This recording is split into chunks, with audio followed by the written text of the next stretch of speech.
Abogado, bienvenido.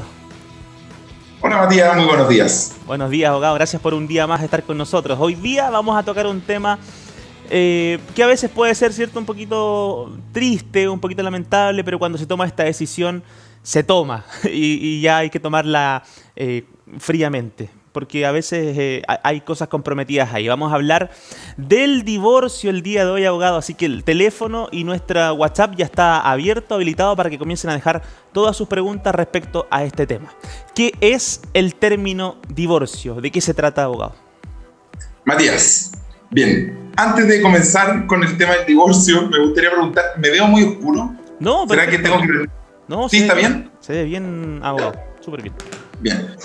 Matías, el divorcio, a ver, el contrato, el matrimonio es un contrato, ya por si no lo sabían, es un contrato que está hecho para que dure toda la vida, así es como lo reza el artículo 102 del Código Civil, al momento de escribir este tipo de contrato. Entonces, el hecho de que termine este contrato de divorcio es una excepción, porque la regla general es que es un contrato que va a durar toda la vida, pero como sabemos, ocurre mucho que las parejas en verdad no tienen la intención de continuar esta vida en común. Por lo tanto, existe una forma legal para dar término, para romper, para disolver este vínculo contractual llamado matrimonio a través del divorcio. El divorcio es una forma, es una institución legal que pone fin al matrimonio. Eso es el divorcio en estricto rigor, Matías. Claro que sí. Pero el divorcio es una de las formas, una de las dos formas que existe para poder poner término al contrato de matrimonio. La primera forma natural que ocurre para poner término al contrato de matrimonio es la muerte de uno de los cónyuges. Ya. Con la muerte de alguno de los cónyuges, este contrato también ya deja de existir por las razones obvias de la naturaleza de este contrato y, como señalé anteriormente, también a través del divorcio. Pero la opción del divorcio es una institución legal que la única forma de poder aplicarla, de poder ejercerla, es pasando por un tribunal. Es decir, un juez de familia es el que declara la disolución matrimonial a través del divorcio. Claro. O sea, hay que solicitarlo a través de una demanda. Y dentro de este divorcio vemos que existen distintos tipos de divorcios. Ya. El primer tipo de divorcio, que es uno de los más comunes, es el conocido como divorcio de mutuo acuerdo.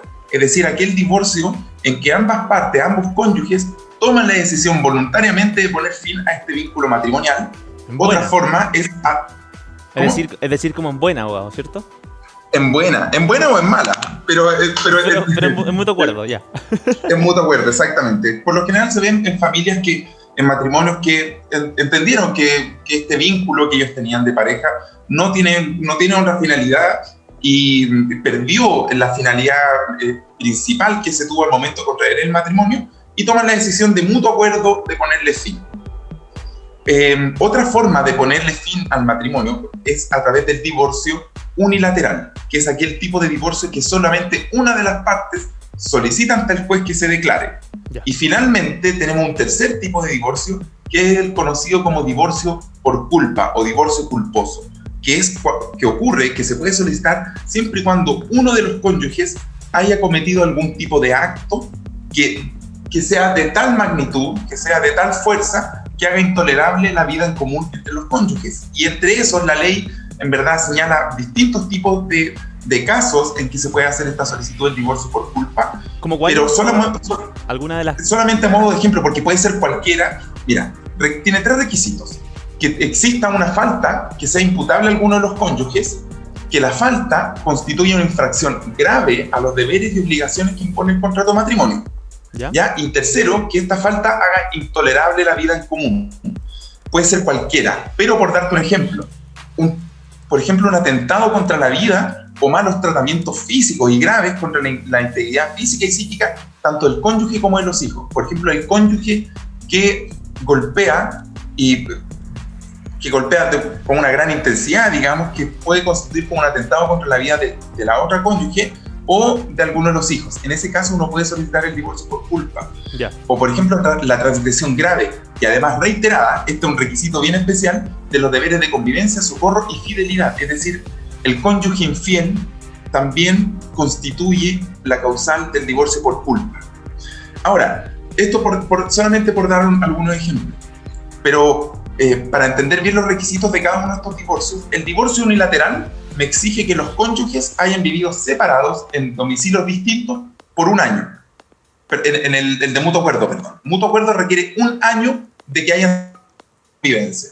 En cambio, cuando es unilateral, cuando es solo un cónyuge el que está solicitando el divorcio, tienen que haber vivido separados 3 años.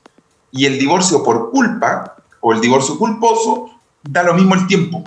Basta con que se haya cometido la infracción imputable al cónyuge, que sea grave y que haga intolerable la vida en común, y con eso basta para que el cónyuge pueda solicitar el divorcio. Me parece. Entonces ahí está parte de los tres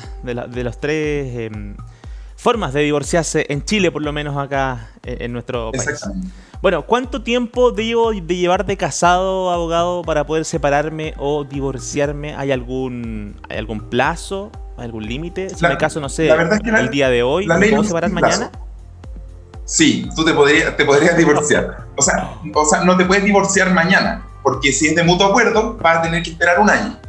Si es unilateral, vas a tener que esperar 3 años, ya. Pero si es por culposo, puede ser en cualquier momento. Ah, ok, muy bien.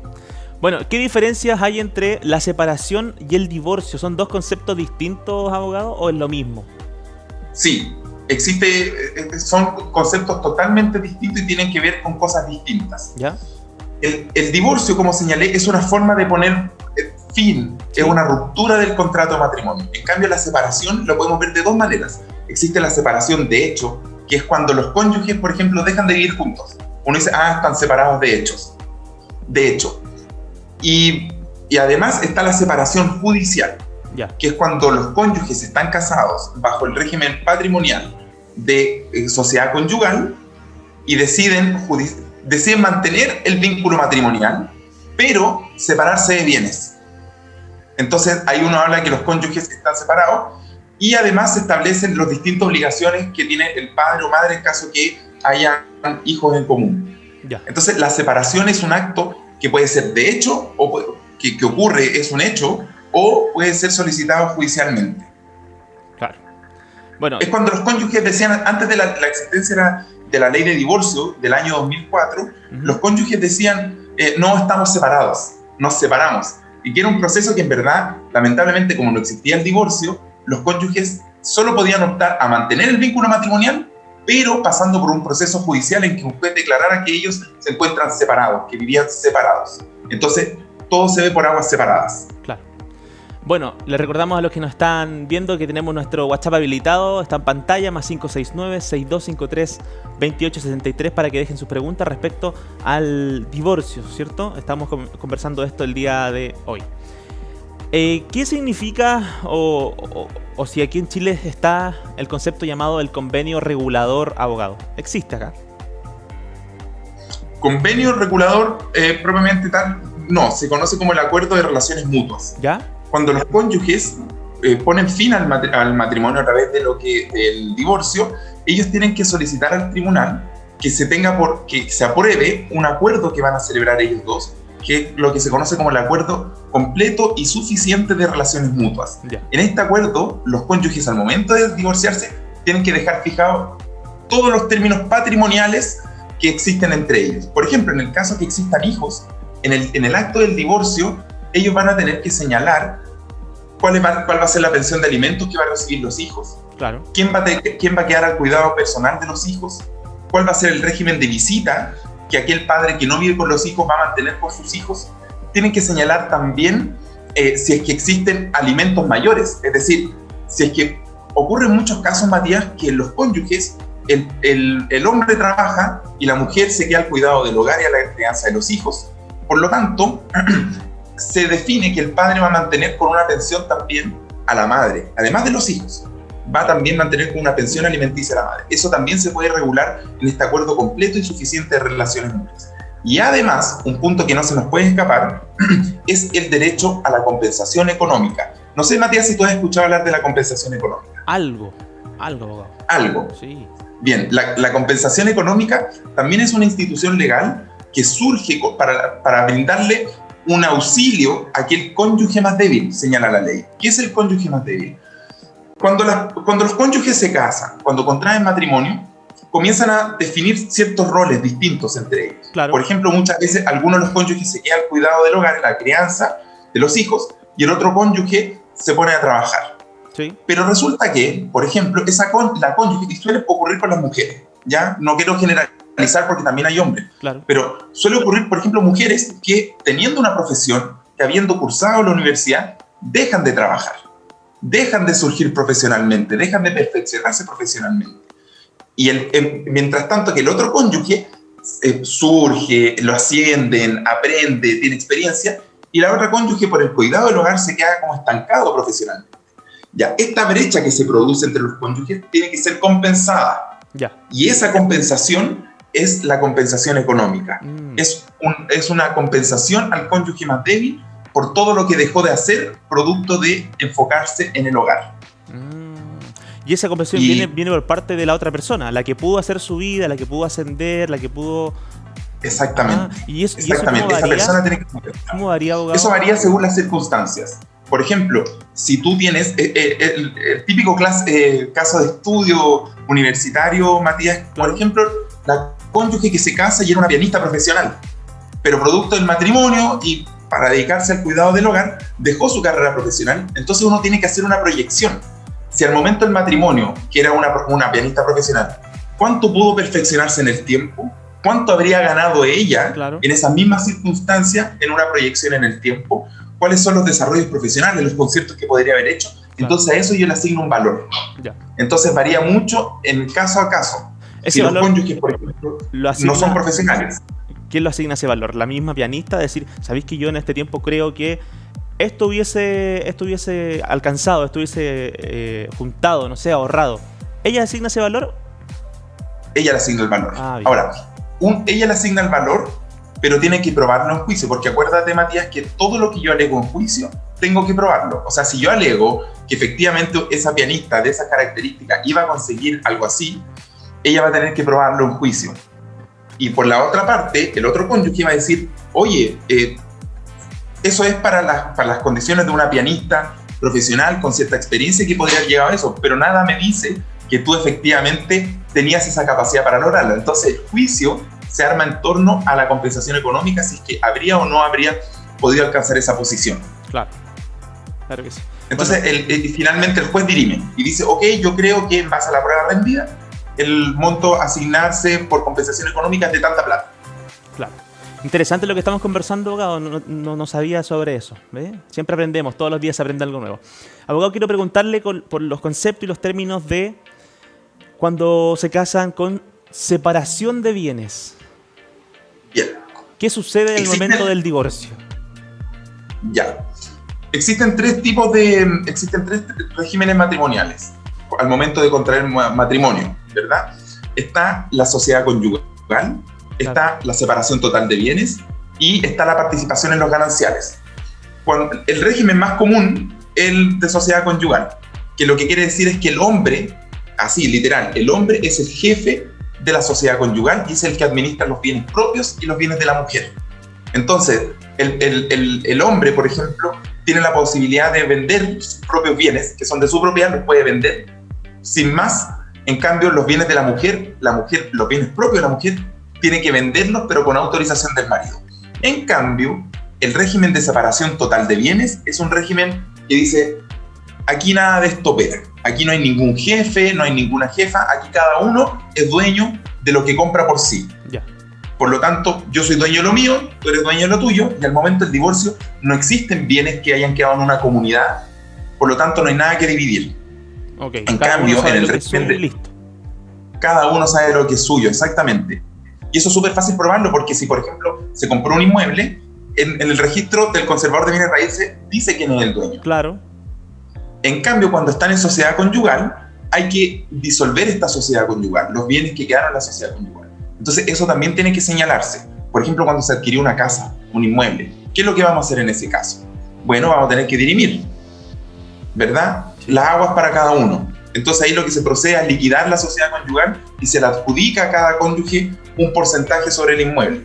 O, si hay más bienes, un porcentaje para cada uno. Bien, ahí está entonces. Súper clarita la información, querido abogado. Tenemos algunas preguntas, están llegando ya. Tenemos por acá a Benito, que lo saludamos, le mandamos un abrazo. Dice, hola abogado, llevo más de 10 años separado. Tengo regulada la pensión de alimentos de mi hijo, que actualmente tiene 19. Su mamá trabaja. ¿Cómo lo hago para formalizar el divorcio? Lleva ya varios años. Bien, Benito. Tiene dos opciones, Benito. Uno, que se ponga de acuerdo con ella, que de mutuo acuerdo tomen la decisión de divorciarse y hacerlo un divorcio de mutuo acuerdo. O sea, es lo más recomendado porque ya va a ser súper fácil probar que ellos se encuentran separados por más de un año. Claro. ¿Verdad? Eso se prueba con testigos. Ahora, si es que no llegan a acuerdo, estimado Benito, te recomiendo que tengas tu pensión de alimentos al día. Porque si no tienes la pensión de alimentos al día y tú tratas de hacer un divorcio unilateral, o sea, solamente por ti, ella puede oponerse dado que existe una pensión de alimentos pendiente. Entonces, la madre que tiene el cuidado dice, mira, a mí me falta que me paguen 2 millones de pesos, mientras no me pague esto, no me voy a divorciar, y el juez le va a tomar esa parte, ¿ya? Porque la ley señala que cuando existen deudas de alimentos pendientes, se puede oponer al divorcio. Ya, se entiende. Ahí le mandamos entonces un abrazo a nuestro amigo que está en la sintonía. Por acá tenemos otras. Hola abogado, dice, ¿qué diferencia tiene el acuerdo de unión civil con un matrimonio civil al momento de separarse? ¿Es más complicado o es lo mismo? Bien, el acuerdo de unión civil es una ley que surgió, que permite la unión de personas, que permite la existencia de familias diversas, claro. ¿Verdad? Familias diversas que pueden ser conformadas por personas del mismo sexo e incluso también personas de distinto sexo, pero que tienen un régimen mucho más sencillo. Existe en el acuerdo de unión civil la separación, el término del contrato de unión civil no se produce a través del divorcio. Ya, en ese sentido, el Estado chileno dice, mira, el matrimonio tiene una categoría más importante porque es más difícil romperlo. Claro. En cambio, el acuerdo de unión civil es de otra categoría que también permite que se unan, que puedan adquirir bienes, pero en la disolución es mucho más sencilla. Es un trámite administrativo. Se tendrá que hacer ante el registro civil. O sea, basta la voluntad de una de las partes para separarse en el acuerdo de unión civil y se termina ese vínculo. Claro. Y otra gran diferencia, y obviamente es más sencillo el acuerdo de unión civil. Y una gran diferencia, Matías, es que la persona, cuando tú te divorcias, cuando estás casado, tu estado civil al momento de estar casado es casado. Claro. Pero al divorciarte, tu estado civil no vuelve a ser soltero. Tú pasas a ser divorciado. O sea, cambia tu estado civil. ¿Y esto por qué es importante? Porque, por ejemplo, existen ciertos beneficios que le otorgan a los familiares de las Fuerzas Armadas por el hecho de ser familiares. A las hijas, por ejemplo, claro. de los oficiales o suboficiales, tienen ciertos beneficios en salud, en escolaridad, etcétera, que solamente los pueden adquirir en el caso que estuvieran solteros. Entonces tú al momento de terminar el vínculo matrimonial pasas a estar divorciado, por lo tanto no tienes acceso a aquellos derechos que se establecen. Claro. Está bueno, ahí te le respondemos al amigo entonces que nos estaba preguntando sobre el acuerdo de unión civil. Abogado, estos acuerdos, estos divorcios, solamente pasa cuando es frente a la ley, ¿cierto? A la ley civil, me refiero, no un casamiento que solamente es por la iglesia, sea cual sea la religión. Esto es cuando está frente a la ley civil, ¿o no?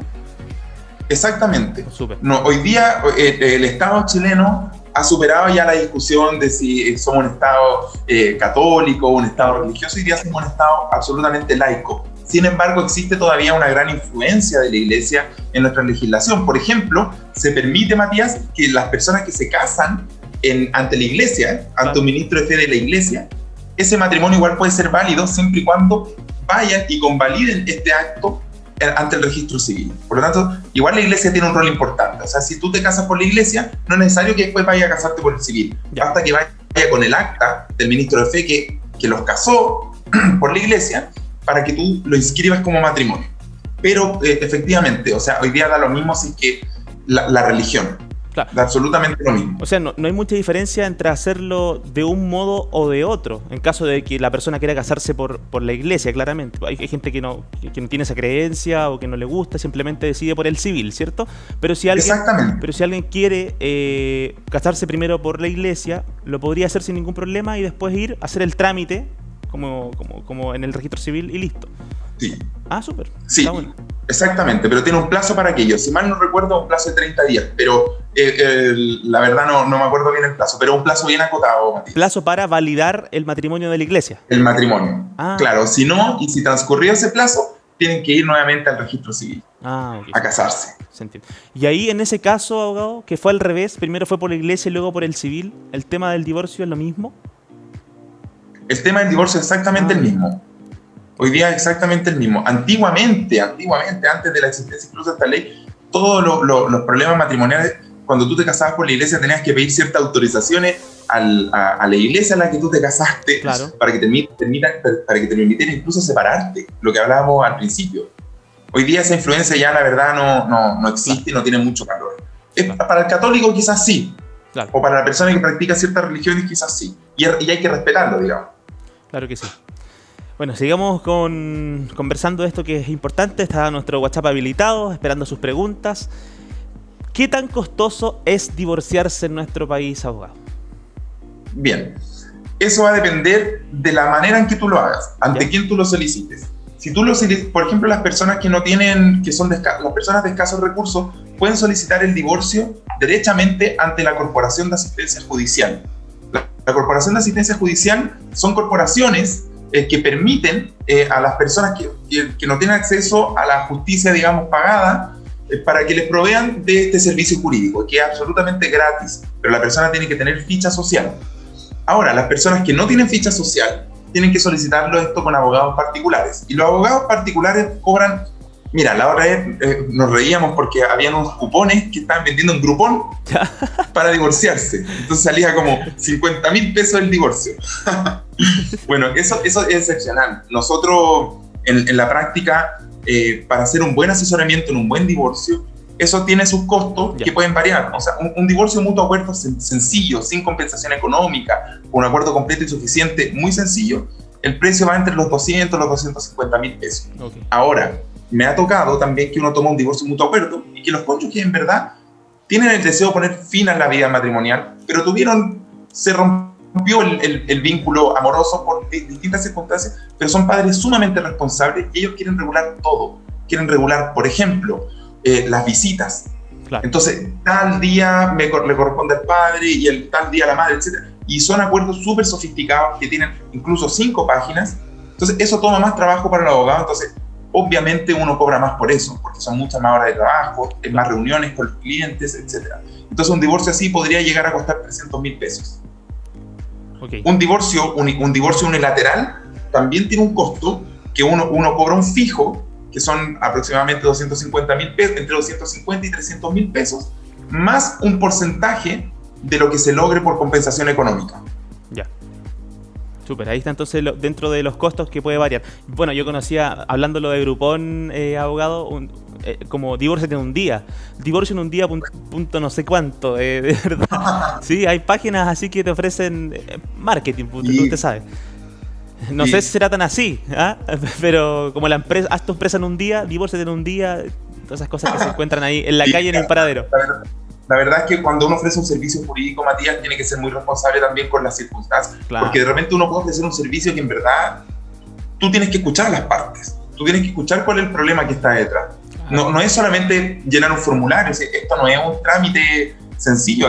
Este es un trámite complejo que también involucra mucha emocionalidad por parte de los clientes, porque es un acto importante. O sea, las personas, pasa cuando uno acude a la audiencia de divorcio, que tú ves que los cónyuges se emocionan en el acto, porque están terminando algo que fue muy importante para ellos en ese momento. Entonces, yo creo que hay que darle valor a eso. Claro. Y el valor de nuestro trabajo está en darle un buen servicio, en brindarle un buen servicio también a los clientes que se están divorciando. Claro que sí. Y no cualquier cosa que te llene un formulario y dame tu clave única y te subo la demanda, ¿no?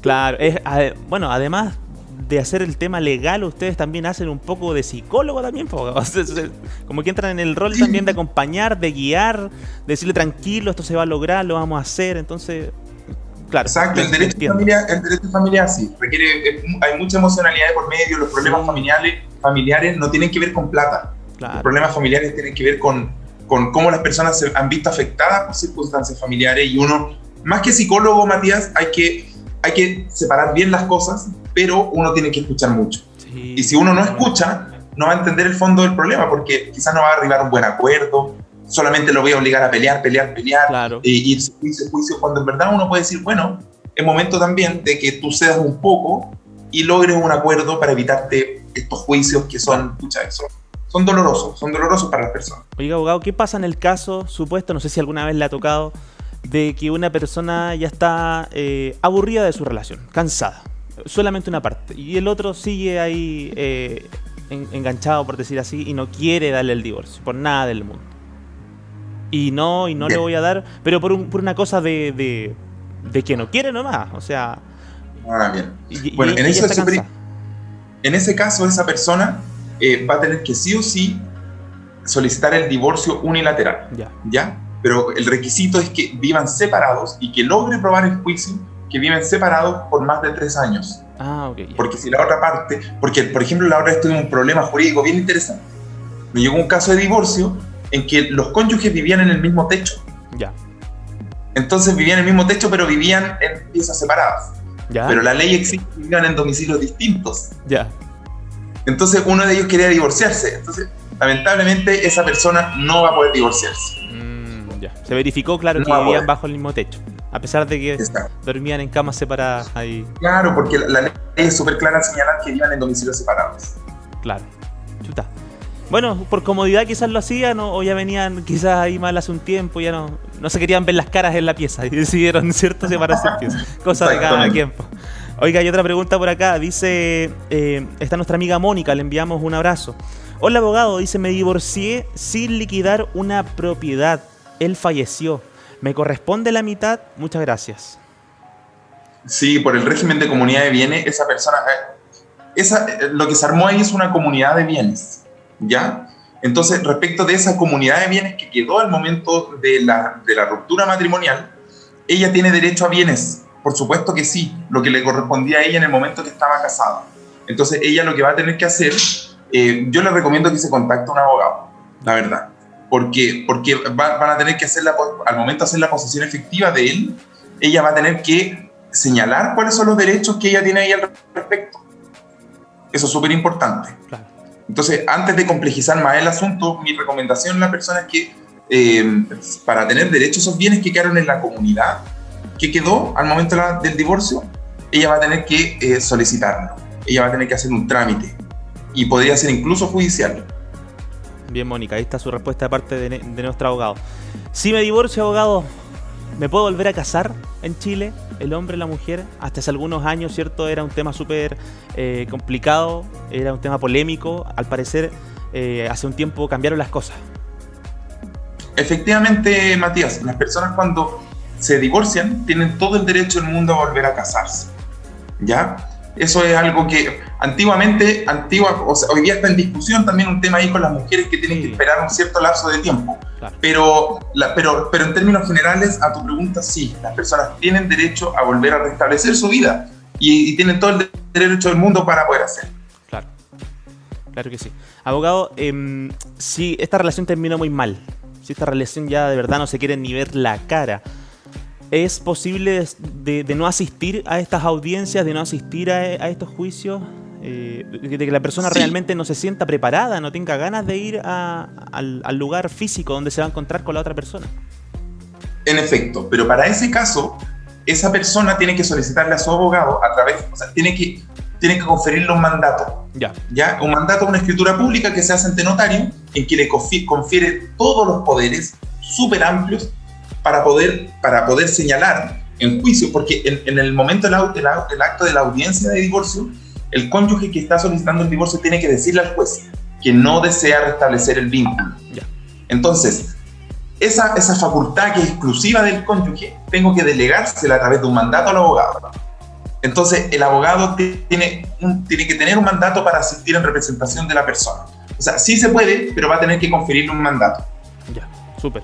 Ahí están parte entonces de las preguntas que nos dejaron en WhatsApp nuestros televidentes. Le agradecemos, le damos las gracias por estar ahí siempre atento a nuestras conversaciones. Y a usted, abogado, también, pues, no sé si quiere agregar algo más respecto al divorcio que debemos saber, debemos sí o sí tener en cuenta en caso de que algún día lleguemos a pasar por eso. El último punto. Ya. Aquellas personas que contrajeron matrimonio con posterioridad a septiembre del año 2004, esas personas tienen que sí o sí, al momento de separarse, de irse a vivir a otro lugar, tienen que ir al registro civil y solicitar el cese de convivencia. ¿Ya? En cambio, las personas que se casaron con anterioridad al 2004, esas personas no lo requieren. Okay. ¿Por qué? Porque como la ley de matrimonio civil nueva, porque la que permite el divorcio, es del año 2004, todas aquellas personas que se casaron con anterioridad al 2004 no sabían de la existencia de esta ley, no existía. Entonces se casaron bajo la ley antigua. Claro. Por lo tanto, para ellos divorciarse no requieren los requisitos establecidos en esta nueva ley. Entonces, para divorciarse solamente van a necesitar testigos que digan que efectivamente el vínculo, testigos que digan que efectivamente el cese de convivencia se produjo hace 1 o 3 años.